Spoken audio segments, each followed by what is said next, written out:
안녕하세요. 교회는 42달, 즉 3년 반 동안 짓밟히는 거룩한 성이며 성전입니다. 그런데 그 성전 바깥마당은 이방인, 즉 영적 이스라엘의 이방인에게 주었다고 말씀하였습니다. 왜 그렇게 하셨습니까? 이방인인 그들을 구원하기 위해서입니다. 성전 바깥마당은 짓밟힘이 있지만 분명한 목적이 있는 곳입니다. 그곳이 바로 이방인을 만나는 장소이기 때문입니다. 그러므로 교회는 또한 1260일 즉 3년 반 동안 이어나는 두 증인입니다. 오늘은 그렇다면 그들은 어떻게 사역하는가를 말씀하는 부분을 살펴보도록 하겠습니다. 1. 원수를 삼켜버리는 불. 계시록 11장 5절입니다. 만일 누구든지 그들을 해하고자 하면 그들의 입에서 불이 나와서 그들의 원수를 삼켜버릴 것이요 누구든지 그들을 해하고자 하면 반드시 그와 같이 죽임을 당하리라. 누구든지 두 증인을 해하고자 하면 그들의 입에서 불이 나와 그들을 삼켜버린다고 말씀합니다. 또한 누구든지 그들을 해하고자 하면 반드시 그들처럼 죽임을 당할 것이라고 말씀합니다. 그들의 입에서 나와 해하고자 하는 사람들을 삼키는 불입니다. 계시록의 말씀을 한 구절 더 보겠습니다. 계시록 20장 9절입니다. 그들이 지면에 널리 퍼져 성도들의 진과 사랑하시는 성을 두르매 하늘에서 불이 내려와 그들을 태워버리고. 그들 즉 곡과 마곡이 지면에 널리 퍼져 성도들의 진과 사랑하시는 성을 두르자 하늘에서 불이 내려와 그들을 태워버렸다고 말씀합니다. 같은 말씀입니다. 교회를 대적할 때 두 증인의 입에서 불이 나와서 원수를 삼키고 하늘에서 불이 내려와 그들을 태워버린다는 것입니다. 불이 나와 사람을 살은 예는 엘리야의 기록에서 찾을 수 있습니다.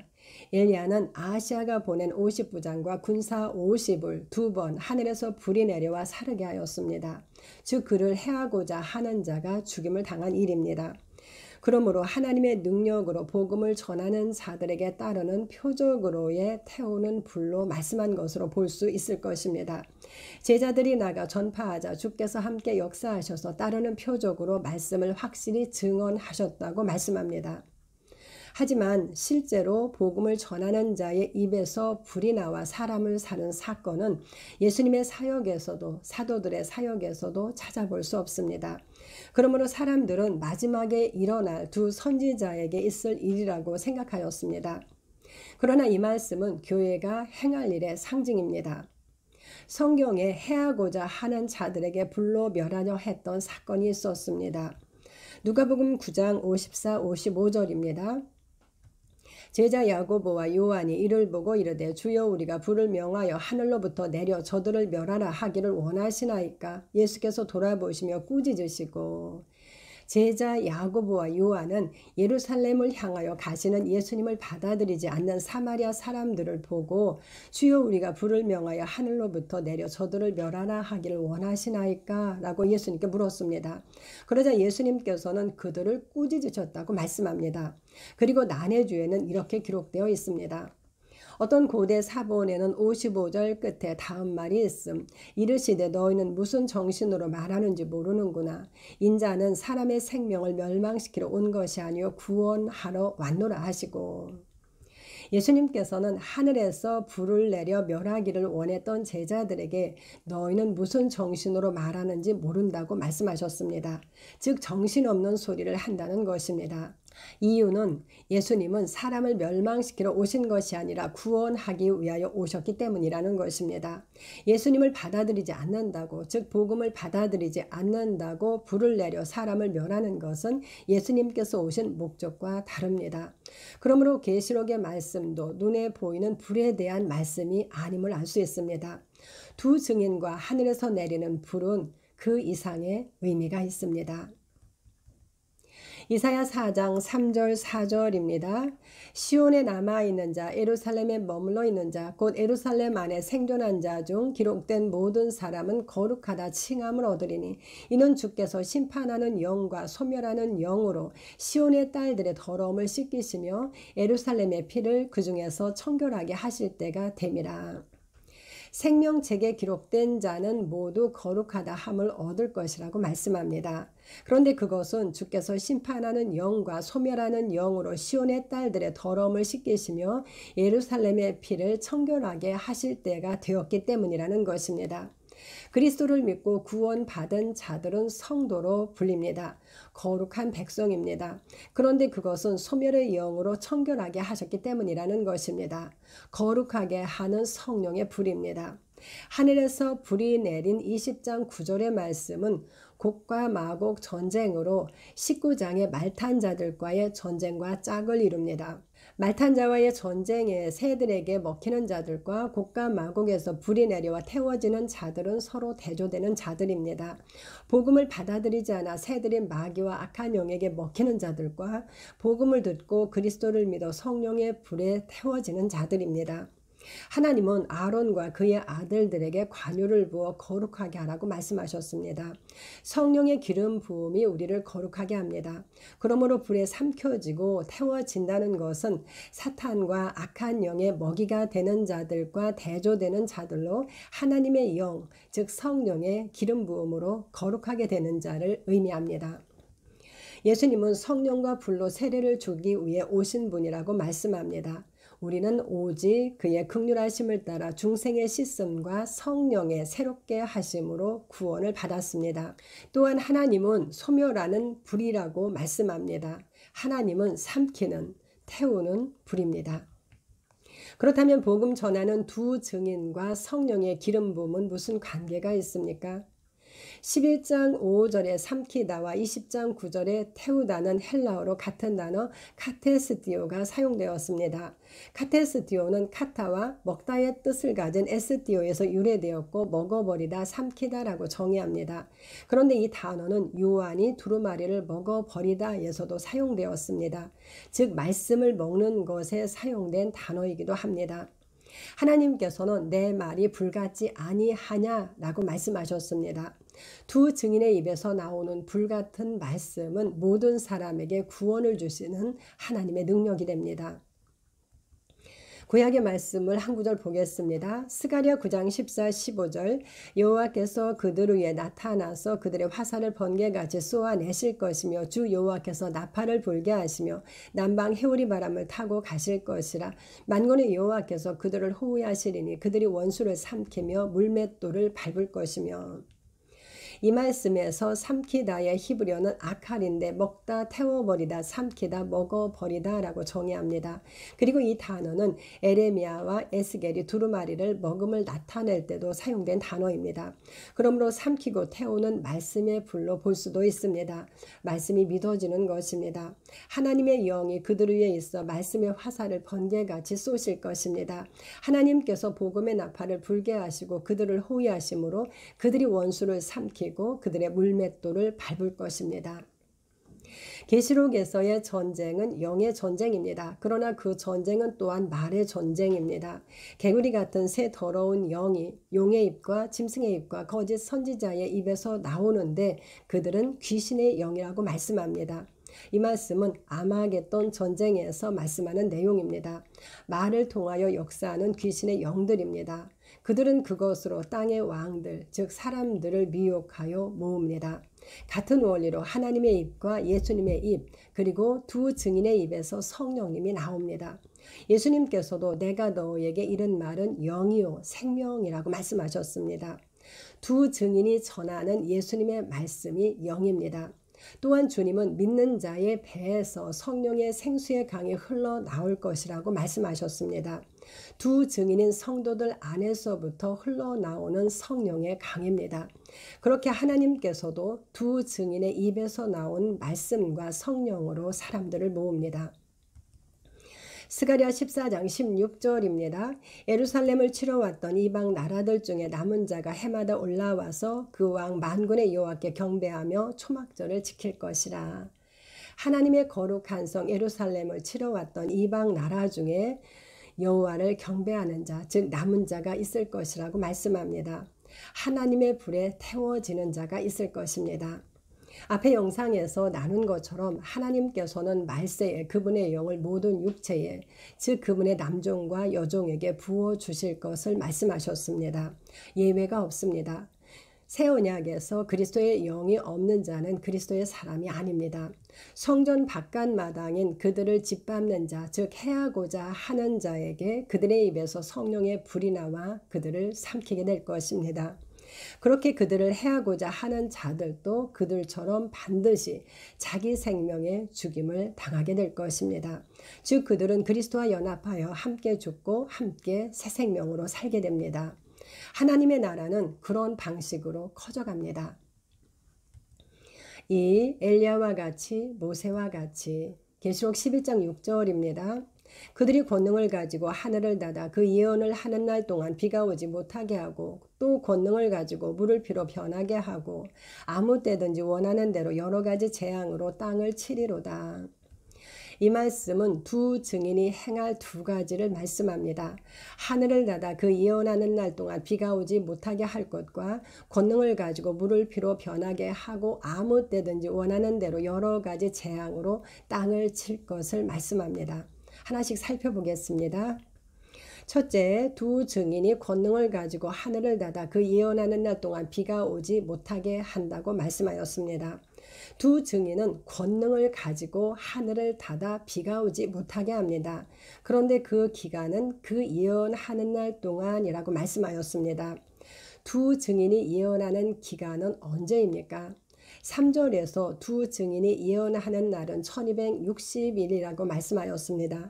즉 그들은 3년 반 동안 예언하는데 그 기간 그들은 권능을 가지고 비가 오지 못하게 한다는 것입니다. 3년 반 동안 하늘을 닫아 비가 오지 못하게 한 사건은 구약의 엘리야에게 있었던 일입니다. 그렇다면 계시록 11장에서 13장까지에서 여러 번 말씀하는 3년 반은 엘리야가 비가 오지 못하게 한 3년 반에서 비롯되었음을 알 수 있습니다. 그렇다면 두 증인인 교회가 권능을 가지고 비가 오지 못하게 한다는 것은 무엇을 의미합니까? 스가랴 10장 1절입니다. 봄비가 올 때에 여호와 곧 구름을 일게 하시는 여호와께 비를 구하라. 무리에게 소낙비를 내려서 밭의 채소를 각 사람에게 주시리라. 봄비가 올 때에 구름을 일게 하시는 여호와께 비를 구하라고 말씀합니다. 그리고 하나님께서 무리에게 소낙비를 내려서 밭의 채소를 각 사람에게 주실 것이라고 말씀합니다. 무슨 비입니까? 성령의 비입니다. 성경은 봄비, 이른비, 늦은비, 소낙비 등으로 새 언약의 백성에게 주실 하나님의 영에 대해서 말씀하였습니다. 하나님께서는 성령의 단비를 부어주십니다. 같은 개념으로 두 증인이 하늘을 닫아 비가 오지 못하게 한다는 것은 사탄의 영의 활동을 막는 것을 의미합니다. 두 증인은 그 예언하는 3년 반 동안 사탄의 영의 활동을 막는 자들입니다. 그렇다면 엘리야와 두 증인인 교회는 무슨 관계가 있습니까? 엘리야는 기름 부음을 받은 선지자를 대표하는 이름입니다. 이스라엘은 하나님께서 약속하신 또 다른 엘리야를 기다렸습니다. 세례 요한은 구약의 마지막 선지자로 말씀이 육신이 되어 오시는 주의 길을 예비한 엘리야였습니다. 그러나 하나님은 주님의 재림을 위한 선지자 엘리야를 보내십니다.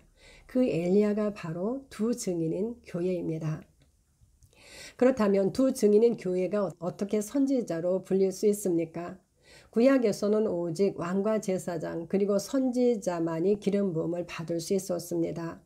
하지만 새언약에서는 앞에서도 나눈 것처럼 모든 사람이 믿는 순간 성령의 기름 부음을 받게 됩니다. 모든 성도는 성령의 기름 부음을 받은 자입니다. 그러므로 성경은 믿는 우리는 거룩한 제사장, 왕같은 제사장이라고 말씀합니다. 계시록에서도 그리스도께서 우리를 왕과 제사장으로 삼으셨음을 거듭 말씀하여 그 말씀을 확증합니다. 그렇게 기름 부음을 받은 모든 성도가 왕과 제사장인 것처럼 모든 성도가 선지자입니다. 분명 새 언약에서도 선지자의 직임은 따로 있습니다. 그들은 오중사역의 선지자입니다. 그러나 하나님의 아들인 모든 성도는 하나님의 영으로 인도함을 받게 됩니다. 두 증인인 교회는 예수님 승천부터 재림 때까지 복음을 전하며 다시 오실 주님의 길을 준비하는 선지자 엘리야입니다. 엘리야는 어떤 사람입니까? 엘리야는 악명 높은 아합과 이세벨이 이스라엘에서 주님의 제단을 헐어버리고 주의 선지자들을 죽이고 바알과 아세라를 섬기게 했던 때에 그들과 맞섰던 선지자입니다. 엘리야와 관련하여 사람을 불러 태운 역사는 아니지만 하늘에서 불이 내려온 사건이 또 있습니다. 그가 갈멜에서 바알과 아세라 선지자들을 모아놓고 대결한 사건입니다. 그는 무너진 여호와의 제단을 수축하고 송아지 각을 떠서 나무 위에 올려놓고 번제물과 나무 위에 물을 부어 도랑을 채웠습니다. 그의 부르짖음에 여호와의 불이 번제물과 나무와 돌과 흙을 태우고 도랑의 물을 핥았다고 말씀합니다. 그 일로 하나님과 바알 사이에서 머뭇거리던 이스라엘의 모든 백성이 여호와가 하나님이심을 고백하게 됩니다. 또한 그는 바알의 선지자들을 죽여 이스라엘에서 그 영의 활동을 막은 선지자입니다. 동일하게 두 증인인 교회는 예수님 승천부터 재림 때까지 3년 반 동안 적그리스도와 거짓 선지자에 맞서 무너진 제단을 수축하고 하나님의 불이 나와 삼키게 하는 자들입니다. 또한 사탄의 영의 활동을 막고 그리스도를 증언하는 자들입니다. 주께서 바위를 쪼개어 큰 물을 내시며 주께서 늘 흐르는 강들을 마르게 하셨습니다. 그렇다면 3년 반의 중심은 적그리스도가 아니라 주님의 길을 예비하는 엘리야인 두 증인입니다. 둘째, 또 권능을 가지고 물을 피로 변하게 하고 아무 때든지 원하는 대로 여러 가지 재앙으로 땅을 칠 것에 대한 말씀을 살펴보겠습니다. 물을 피로 변하게 하고 여러 가지 재앙으로 애굽에 행한 사람은 모세입니다. 두 증인도 권능을 가지고 물을 피로 변하게 하고 아무 때든지 원하는 대로 땅을 칠 것을 말씀하였습니다. 둘째 천사와 셋째 천사가 대접을 쏟았을 때 물이 피가 되었습니다. 이 말씀은 대접을 쏟는 천사가 두 증인인 교회임을 나타냅니다. 하나님의 진노의 7 대접은 사탄과 믿지 않는 자들의 영역인 땅에 쏟아지는 재앙들입니다. 두 증인은 아무 때든지 원하는 대로 다른 여러 가지 재앙으로 땅을 칠 것입니다. 모세가 누구입니까? 모세는 하나님께서 보내신 이스라엘의 인도자였습니다. 그는 애굽에서 이스라엘을 구해내기 위해 지팡이를 들고 바로를 찾아갑니다. 히브리 사람의 하나님 여호와께서 나를 왕에게 보내어 이르시되 내 백성을 보내라. 그러면 그들이 광야에서 나를 섬길 것이니라. 모세는 바로 앞에서 이 말을 7번 하였습니다. 그러나 바로는 마음이 완강하여 노예인 그들을 보내기를 거절합니다. 모세는 물이 피가 되는 재앙을 시작으로 애굽의 10가지 재앙을 내린 다음 이스라엘을 그 땅에서 이끌고 나올 수 있었습니다. 그렇다면 두 증인은 누구입니까? 사도행전 26장 17, 18절입니다. 이스라엘과 이방인들에게서 내가 너를 구원하여 그들에게 보내어 그 눈을 뜨게 하여 어둠에서 빛으로 사탄의 권세에서 하나님께로 돌아오게 하고 제사함과 나를 믿어 거룩하게 된 무리 가운데서 기업을 얻게 하리라 하더이다. 두 증인인 교회도 사탄의 노예로 있는 사람들을 이끌어내기 위해 보냄을 받은 자들입니다. 교회는 복음으로 눈을 뜨게 하여 어둠에서 빛으로 사탄의 권세에서 하나님께로 돌아오게 합니다. 그들은 그리스도를 믿어 성령으로 거룩하게 된 무리와 함께 생명, 제사함, 의, 자녀됨, 다스림 등의 기업을 얻게 됩니다. 구속은 아버지께서 예수 그리스도를 통하여 이미 이루셨습니다. 이미 모든 일이 이루어졌습니다. 하지만 그 일을 모른다면 사탄에게 잡힌 줄도 모르고 그대로 노예로 살게 됩니다. 두 증인은 노역의 때가 끝났음을, 모든 죄가 사해지고 구속되었음을, 이미 화목되었음을 알림으로 그들의 눈을 뜨게 할 수 있습니다. 모세에게 지팡이를 주셨던 것처럼 교회는 예수님으로부터 말씀의 철장을 받은 자들입니다. 마무리합니다. 두 증인인 교회는 엘리야가 아합과 이세벨 앞에서, 모세가 바로 앞에서 행했던 것처럼 사탄과 적그리스도 그리고 거짓 선지자 앞에서 그리스도의 권세를 가지고 담대하게 맞서는 자들입니다. 교회는 권세를 가지고 예수님 승천부터 재림까지의 3년 반 동안 사탄의 영의 활동을 막고 예언하는 선지자 엘리야입니다. 또한 말씀의 검으로 심판을 행하여 사탄의 권세 아래 있는 자들을 이끌어내는 모세입니다. 이는 결국 7 나팔을 부는 천사와 7 대접을 쏟는 천사 앙겔로스에 대한 설명입니다. 예수님 오른손에 7 별인 사자 앙겔로스는 비밀입니다. 하나님은 교회와 함께 구속사를 이루어 가십니다. 감사합니다.